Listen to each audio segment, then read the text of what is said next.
if you're not already taking advantage of the deep research capabilities of the latest and greatest large language models, you really need to look into it. I'm going to show you a quick example of something I did. Let me share this screen. So here's my prompt over here on the left. This is basically a consumer type search for fast and practical new vehicle or recent model vehicle. This is 2023 through 25. Seat at least 4 adults, but also be able to accelerate to 0 to 60 in less than 6 seconds.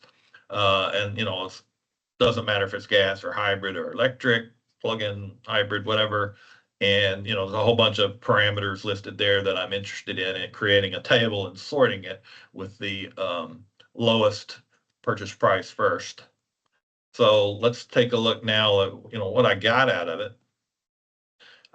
So it took 17 minutes, but it visited 315 different websites to research this content.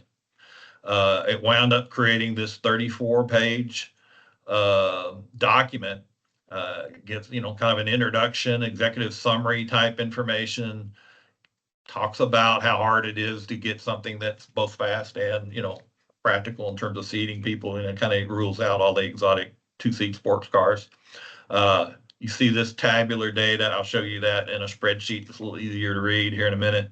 But if you go further down in here, you can see it talks about some of the key kind of footnotes. It's got some observations about trade-offs between different powertrains and how electric vehicles have an advantage on acceleration.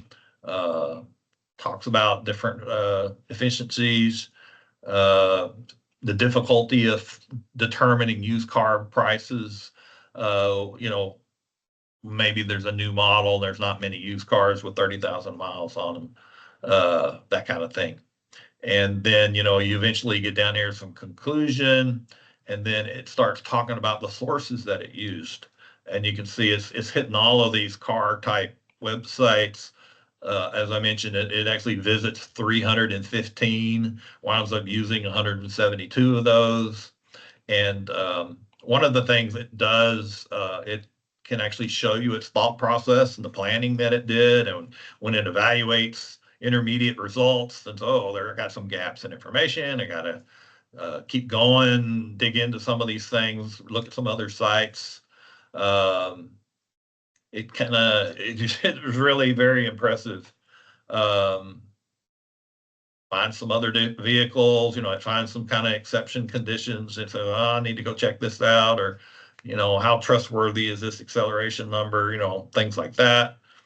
But anyway, what you eventually get to, if I bring up the spreadsheet version, you can see what it came up with as the cheapest car that would seat 4 adults and be faster than 6 seconds, from 0 to 60 miles an hour, was the Toyota RAV4 plug-in hybrid, coming in at just under $50,000, followed by a Hyundai Toyota Crown Platinum. I've actually looked at that one. That's kind of a nice looking car.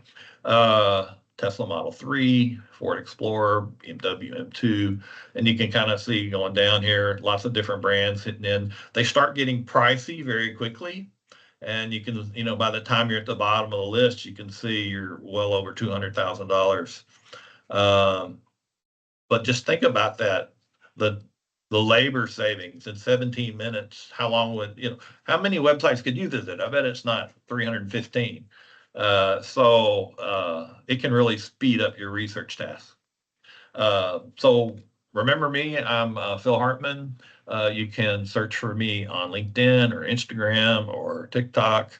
And I've now started a YouTube channel, Learn GenAI with Phil.